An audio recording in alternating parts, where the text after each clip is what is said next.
Inilah Businessman Opinion Mitra Bisnis. Seiring dengan hasil quick count yang sudah final, perbincangan mengenai oposisi dan koalisi di pemerintahan baru nanti sudah mulai terdengar. PDIP melalui sekjennya menegaskan siap menjadi oposisi di parlemen dan berada di luar pemerintahan. Nasdem mengaku tidak ingin terburu-buru memutuskan. Sementara dari pengalaman 10 tahun terakhir, PKS konsisten menjadi oposisi dan berada di luar pemerintahan, dan PKB yang kini masih ada di kabinet Jokowi pun masih belum ada terdengar sikapnya. Apa komentar Anda? Di 633-9160 atau WhatsApp call di 0816-924-924. Kok masih aja teriak curang, terus menyudutkan salah satu paslon. Kalau seperti itu tidak menghargai anggota KPPS yang udah setengah mati, benar-benar ngejaga, menghitung. Sampai di daerah saya itu, daerah Pasar Kemis, ada yang meninggal dunia loh Bu KPPS. Jadi ya buat apa diselenggarakan pemilu kalau istilahnya masih curang. Pemerintah juga udah sebaiknya, ya kan, sebaik-baiknya melakukan proses pemilu ini. Ya, saya setuju untuk ada oposisi. Ya, bagi partai-partai yang muncul posisi saya sangat mendukung. Tapi jangan seperti 2 periode yang lalu jadi kayak kabinet pelangi, kayak CBT semua mau dapat bagian. Ya, pertahankan ya, kita perlu ada oposisi supaya bisa mengontrol kebijakan-kebijakan pemerintah yang mungkin tidak pro rakyat, apalagi menghasilkan APBN. Terima kasih. Iya, menurut saya oposisi dari dulu memang ada ya, tapi itu kemungkinan masih kawannya petahana, karena kita sistem pemerintahannya di negara Indonesia ini adalah presidensial. Jadi siapapun yang menang pemilu itu sebetulnya mengikuti si pemenang semuanya, baik oposisi atau yang bukan oposisi atau petahana. Jadi ini oposisinya hanya buat bermain kemungkinan drama sandiwara kalaupun ada. Jadi ini negara demokrasi kita, ciri khasnya pemilunya memang bertipe kemungkinan sandiwara. Kemudian itu. Terima kasih. Assalamualaikum warahmatullahi wabarakatuh. Ya, kalau menurut saya sebetulnya di kita tuh gak ada yang namanya oposisi atau koalisi dan sebagainya, enggak gitu ya. Karena kebijakan-kebijakan di dalam DPR itu biasanya setiap undang-undang atau kebijakan otomatis pasti nego lagi antara eksekutif, yudikatif, dan legislatif, itu semua pasti nego. Jadi nggak mesti bahwa mentang-mentang ini partai pendukung presiden serta-merta dia orang setuju, enggak. Semua kan minta bagian masing-masing kan. Jadi semua balik lagi ke politik dagang-dagang begitu. Jadi sebenarnya nggak ada yang nama oposisi atau koalisi, itu sebenarnya namanya, tapi balik lagi semua kepentingan masing-masing, dan otomatis suara rakyat ya cuma butuh waktu pemilu aja. Setelah itu ya kepentingan golongan masing-masing. Jadi nggak ada lah saya pikir namanya oposisi. Terus lagi PDIP kalau mau oposisi, dia oposisi dengan siapa? Kalah suara udah pasti di legislatif. Jadi mereka juga tahu nggak ada efeknya, nggak ada significant value-nya bahwa mereka mau jadi hanya pencitraan, saya mau jadi oposisi, tapi what can you do? You can't do anything. Dia nggak bisa ngapa-ngapain karena udah kalah suara dari Gerindra, Golkar, dan gabungan Demokrat dan PAN. Jadi ya saya pikir, tapi ya balik lagi kita tidak perlu terlalu naif lah bahwa politik kita itu kan semua memang perdagangan antara yudikatif, legislatif, eksekutif. Jadi pemilu kan cuma ya itulah, waktu pemilu mereka demi rakyat tapi ya setelah itu bisa balik lagi ya udah dewe. Oke, terima kasih. Gini, dalam pertandingan itu tidak ada dua-duanya menang atau dua-duanya kalah. Jadi artinya salah satu ada yang win, yang satu loss. Nah, kalau dia win berarti lawannya itu menjadi oposisi. Pasti harus begitulah. Jadi penyeimbang di pemerintahan. Kalau dia melakukan tindakan-tindakan yang destruktif, eksekutifnya ditegur. Kalau memang melanggar keterlaluan, ya itu istilah sekarang dimakjulkan atau dilengsarkan. Jadi saya kira itu konsekuensinya lah. Tidak mungkin oposan itu melakukan tindakan yang konstruktif kalau pasangannya destruktif. Artinya wajar lah.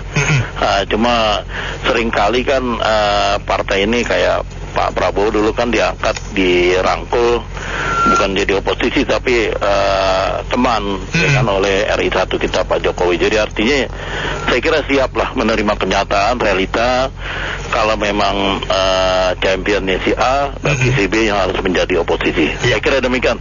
Pak Bambang di depan Tugu, badannya basah tidak berbaju. Jangan bimbang dan tak usah ragu. Ada koalisi, kita akan maju. Seperti saya bilang beberapa waktu lalu, 02 akan menang. Dan memang saya nantikan nih zaman balik lagi PDIP jadi koalisi, itu baru seru nih. Jadi baik PDIP mau sama-sama oposisi PKS, tapi jalurnya beda, itu nggak masalah. Tapi kalau seperti 9 tahun terakhir koalisi gemuk ini kan tidak ada, ya jadinya kayak beginilah ujungnya gitu loh. Ya kan ada MK begitu kan. Itu kan akibat koalisi terlalu gemuk gitu loh. Tapi kalau ini memang jadi, ya kalau Nasdem PKB itu kan nggak terbiasa di kekuasaan. Tapi kalau PDIP PKS udah, atau apalagi PKS udah sering jadi di luar kekuasaan gitu ya. Mudah-mudahan khususnya saya menaruh harapan lah PDIP bisa menjadi oposisi penyeimbang gitu loh. Menurut pendapat saya oposisi ya boleh aja lah. Itu bagus untuk social control. Cuma oposisinya jangan seperti yang apa yang dibuat pemerintah itu semua tidak benar. Itu yang zaman sebelum itu. Yang dulu Pak Anies satu apa yang dibuat Jokowi semuanya bersalah, semuanya salah. Itu yang kita tidak mau. Oposisi itu ya oposisi yang tidak terdapat dengan yang indikasi gitu. Itulah menurut pendapat saya. Terima kasih. Jadi oposisi kan ya biasalah. Setiap 5 tahun sekali juga pasti ada partai-partai yang memang sudah menentukan dirinya adalah oposisi dari pemerintahan yang sekarang atau yang menang pemilu lah. Nah, cuma kan dalam hal ini kan kita lihat ya kan dalam perhitungan. Ya walaupun belum final kan kita udah bisa tahu ya. Nah, Gerindra itu yang menang. Ya Pak Prabowo. Nah, di sini kan PDIP yang menyatakan sudah oposisi, menurut saya kenapa gitu? Sebenarnya kan tujuan dari dua partai ini kan kurang lebih sama ya, sama-sama nasionalis. Dan ya visi misinya kalau kita baca di website pemilu kan juga kurang lebih sama. Maksud saya kenapa kok mereka oposisi gitu? Apakah cuma karena gengsi atau cuma karena kalah masa jadi oposisi kan? Harusnya kalau orang besar, pemerintah, ketua atau pemimpin, kalau mereka memang nasionalis, harusnya ya demi Indonesia, demi negara, demi rakyat ya udahlah, janganlah kayak ego digede-gedein. Kalau memang tujuannya sama, nasionalis ya sama-sama bergerak bareng dong, kolaborasi. Harusnya mereka kan ya kerjasama gitu loh. Harusnya. Tapi kalau memang sudah beda visi ideologi partainya ya wajar itu oposisi kayak PKS sekarang nih contohnya. Ini kalau benar-benar terjadi PDI dan PDIP dan PKS ini jadi oposisi, artinya mereka berdua bergabung gitu ya, rukun, ini akan menjadi momen yang sangat penting gitu. Karena ini adalah tanda-tanda. Kalau nggak oposisi gimana? Wong tadi aja Hasto itu udah ngomong gini.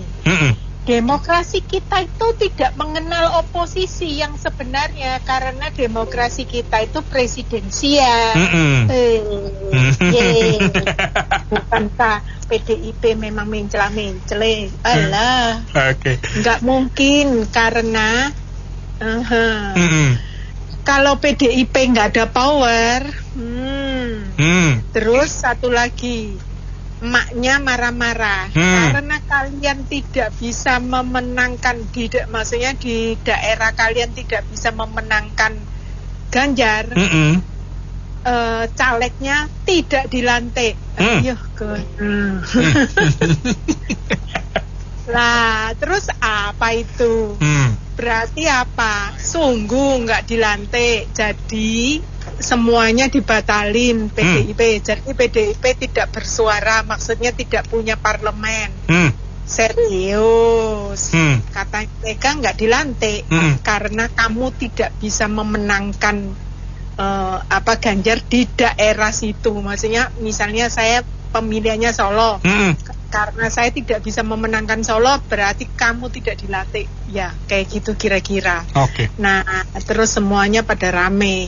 Jadi, apa itu artinya? Bener, serius. Terus ditambah lagi, dengar-dengar Pak Jokowi dan Bu Mega mau rujukan. Asli. Jika ada rakyat Indonesia yang berpikir bahwa oposisi itu sama dengan tidak harmonis, berantem, salah paham, itu berarti memang pola pikir kita terhadap demokrasi masih rendah. Jadi kita ini kan tidak punya undang-undang yang mengatur bagaimana mekanisme menagih janji politik pilpres. Jelata itu harus pakai mekanisme dan oleh karena itu saya sangat menghargai ya, walaupun orang bisa setuju atau tidak, PKS itu sudah menunjukkan konsistensi, entah dia karena diajak ataupun tidak diajak ya, entah itu oposisi by plan atau oposisi by coincidence, dia itu beroposisi dalam 5 tahun ini. Nah, sehingga jika PKS atau PDI pun beroposisi di parlemen itu juga hal yang bagus karena demi bangsa Indonesia juga. Namun memang tidak boleh oposisi yang menyebar fitnah, konstruktif, destruktif dan sebagainya. Sehingga kalau kita lihat bulan 10 kan akan pilkada ya, kayaknya pilkada serentak gubernur dan sebagainya. Maka partai yang memilih untuk berpihak pada rakyat, rasa keadilan rakyat, baik itu yang menang seperti Pak Prabowo dan partainya maupun yang kalah atau bukan pemenang juara satu menjadi oposisi penyeimbang, itu berpotensi untuk memenangkan banyak posisi kepala daerah tingkat 1, tingkat 2 di Indonesia karena simpati rakyat di daerah tersebut. Jadi menjadi oposisi itu juga langkah pemenang gitu. Terima kasih. Ya, menurut saya itu tipe orang Indonesia tidak tahan jadi oposisi. Karena materi sebetulnya itu kan posisi-posisi jadi menteri dan lainnya itu adalah mesin duit untuk partai. Semua partai dari mana duitnya kalau nggak ada posisi di sana gitu. Nah itu adalah kalau koalisi itu bagi-bagi duit. Kalau oposisi dari beberapa pengalaman dari sebelum-sebelumnya itu kita nggak kuat untuk jadi oposisi karena partai induk partainya juga sih egois gitu. Nah rakyat-rakyat di ujung tombaknya itu iyalah ini pimpinan kita aja makan sendiri, kita yang jadi bunuh diri sendiri gitu. Makanya ya untuk strategi dari pemenang pemilu biasanya bagi-bagi kekuasaan untuk bersantap bersama. Gitu aja sih Bang, terima kasih. Yang namanya pemerintahan mau ada oposisi, tidak ada oposisi, tidak ada pengaruh buat pemerintah. Kalau jadi oposisi, siapa yang rugi nanti? Sudah berjuang capek-capek, habis modal juga banyak, sedang itu nggak dapat timbalan sama sekali, nggak dapat untung kalau dibalas jual beli gitu. Pokoknya itu yang rugi siapa, gitu aja. Oke. Baguslah jadi PDIP menjadi di luar pemerintahan. Karena kalau momennya PKS, P3, PKB, PDIP di luar pemerintahan itu akan kuat, akan berimbang dengan Gerindra, dengan Golkar, dengan PAN. Jadi di situ di parlemen jadi bisa ada kekuatan. Ya paling enggak sekitar 30-40% lah. Jadi berimbang. Kalau semuanya masuk kabinet itu nggak ada ngontrol. Seperti kayak Jokowi ini nggak ada ngontrol ini. Itu. Makasih. Pemilu udah selesai. Saya harap pemuka-pemuka agama, tokoh politik, partai udah semua legowo, lapang dada. Nggak usah sendiri. Gimana kita kan nggak mungkin diulang lagi kan, biayanya rakyat ada banyak susah sekarang hidup, mau pada tutup. Ya udahlah, mereka mesti sadar kita sama-sama membangun negeri ini supaya bangsa kita hidup lebih bagus, masa depan nggak dipandang bangsa lain itu kan, orang bangsa lain kan pandang bangsa kita, ini bangsa ini gimana sih ributnya, mungkin susah ya nggak, seperti di Timur Tengah, di Ukraina, apakah malu bangsa kita? Padahal mereka kan sekolah tinggi, lebih pintar dari Pak Jansen kali. Kok bisa begitu ribut? Udah, kita lapang dada aja. Gimana nanti kita lihat Jokowi sama Isya anaknya sama Prabowo membangun negeri ini. Gak usah ribut lah, gak ada untungnya, malu. Terima kasih. Saya percaya kalau PDIP masih di bawah Ibu Mega yang keras, dia tidak akan mau berkoalisi. Tetapi kalau nanti karena beliau sudah tua, sudah 78 tahun, mungkin akan diserahkan ke Mbak Puan yang lebih fleksibel. Mungkin sekali dia ikut berkoalisi. Kalau Nasdem itu punya hubungan jelek Pak Paloh dengan Pak Prabowo. Pak Prabowo itu pernah marah besar kepada Surya Paloh. Jadi dia akan menahan diri. Kalau Pak Prabowo-nya ketawa, dia bisa ikut koalisi. Karena Pak Paloh itu selalu ingin ikut pemerintahan. Nah, begitu saja. Kalau PKB, saya percaya akan ikut koalisi. PKS segala, karena ada Pak Prabowo, mungkin juga akan ikut koalisi. Terima kasih. Hasil resmi KPU belum turun, belum resmi, tapi Quick Count membantu kita secara ilmiah bahwa hasil pemilihannya nggak jauh justru. Nah, menurut saya ini yang 01 maupun 03 itu belum ikhlas menerima hasil pilpresnya. Tapi kalau untuk hasil partai politiknya mereka happy-happy aja. Karena apa? 03 nomor 1. Nah, oleh karena itu ya ya ini kita menunjukkan bahwa kita belum dewasa dalam berpolitik dan menerima kenyataan. Dan menurut saya memang perlu pemerintahan yang kuat ya, sehingga program-program bisa dieksekusi dengan baik. Namun begitu tidak harus semuanya dirangkul. Kalau semuanya nanti masuk pemerintahan semua di parlemen itu, partai-partai di parlemen itu nanti menjadi otoritarianisme, jadi menjadi diktator karena nggak ada kontrol. Nah, untuk itu saya sangat setuju dan sependapat sesuai dengan kegagahan PDI ya. Itu PDI 03 itu harus menjadi oposisi, menjadi check and balance-nya pemerintah, dan juga menjadi saluran aspirasi bagi masyarakat atau rakyat yang tidak sependapat atau kurang dengan program-program pemerintah. Nah, kalau nggak ada saluran di parlemen, nanti saya khawatir ada parlemen jalanan. Wah, sehingga menurut saya keberadaan PDI nantinya di parlemen memang wajib ain itu wajib yang seharusnya gitu, yang harus dilakukan, bahwa mereka harus jadi oposisi saja. Syukur bagai nanti PKS juga ikut gitu, sehingga nanti ada check balance. Jadi PDI tetap terhormat walaupun kalah.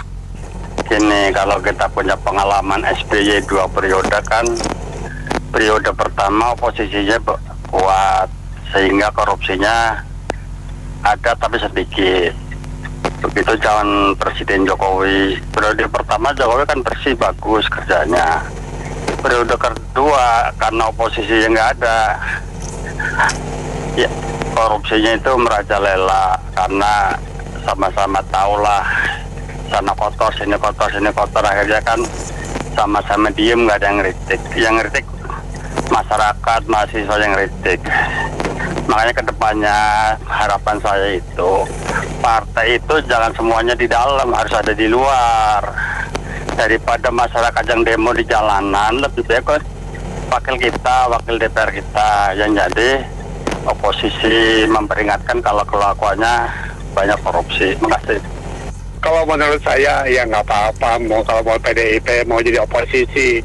Tapi selama ini di Indonesia mana sih ada yang oposisi yang benar-benar oposisi yang memang berani mengkritik pemerintah yang terang-terangan. Kan semuanya juga dirangkul sama pemerintah. Dan akhirnya apa? Cuma bagi-bagi aja kekuasaan. Ya, jadi menurut saya ya sah-sah aja ya kan. PDIP mau seperti itu. Terima kasih. Iya, ini saatnya untuk riset ulang.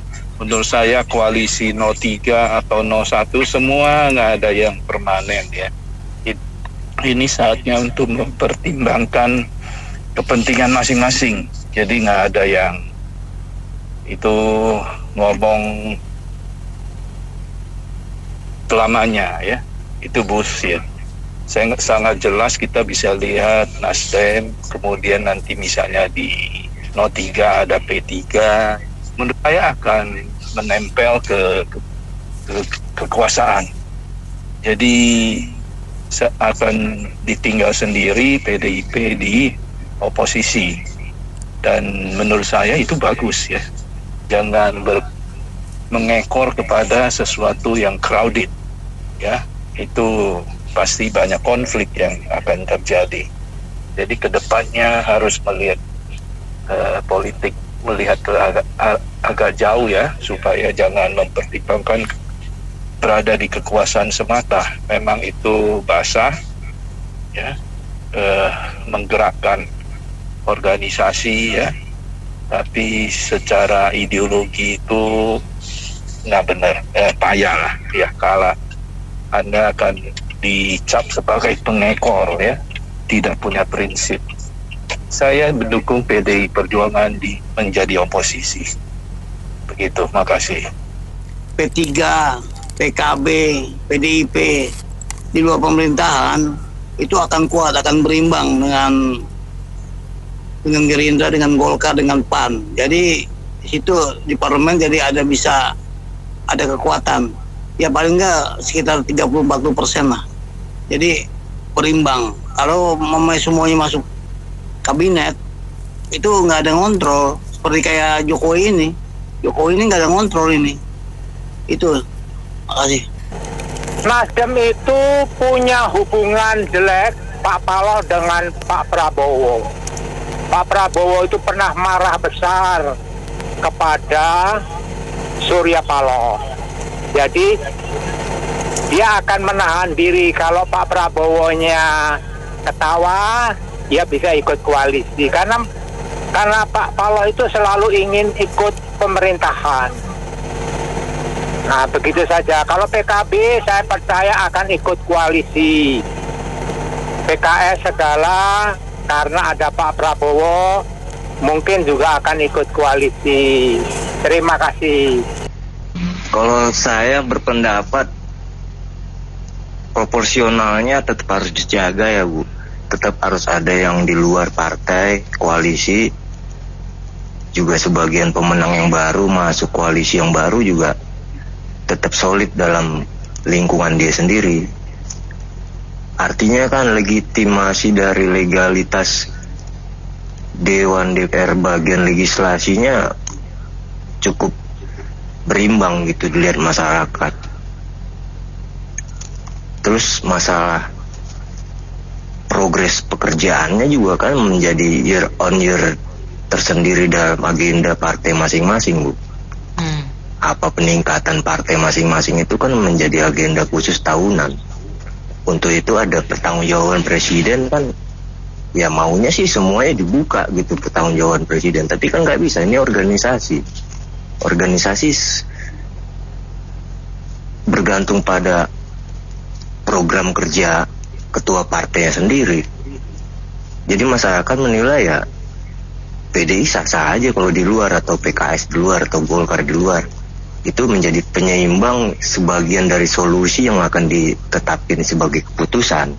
Dari keputusan itulah nanti kita berdiri bersama-sama, yang kita sifat Bhinneka Tunggal Ika itu kan kebersamaan. Itu yang kita harus nggak boleh lupakan. Mungkin begitu. Opsinya yang penting progres pemerintah selanjutnya. Banyak kali uang di Indonesia ini terbuang-buang seperti kapling-kapling tanah yang nggak berguna. Bisa jadi pertanian, bisa jadi UMKM, reseller, franchise. Seperti Indomaret, Alfamart aja kalau bikin lapak 4 itu tidak menghasilkan tenaga kerja berapa orang itu Bu. Iya. Dari delivery barangnya juga. Artinya itulah yang harusnya kebersamaan kita membangun itu semakin memiliki daya saing tingkat setidaknya tingkat Asia aja lah dulu.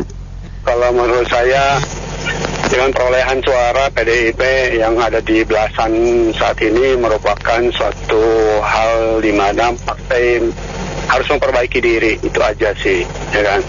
Jadi efek Jokowi itu begitu besar ketika umpamanya PDIP ditinggalkan oleh Jokowi, maka ini adalah hasil murni dari pendukung PDIP. Memang PDIP lahir sebagai kontrol waktu itu terhadap pemerintah, tetapi PDIP juga harus berbenah diri, ya kan, dengan kader-kader yang begitu banyak juga terkena kasus korupsi. Jadi menurut saya sebelum menjadi oposan sebaiknya benahi dulu keadaan partai menjadi lebih baik, ya, baru dari situ adalah menjadi oposan yang baik. Itu aja. Terima kasih. Baik, terima kasih atas komentarnya. Mitra bisnis, kami cukupkan sampai di sini dulu Businessman Opini untuk kali ini. Terima kasih banyak atas partisipasinya. Saya Anita Wijaya.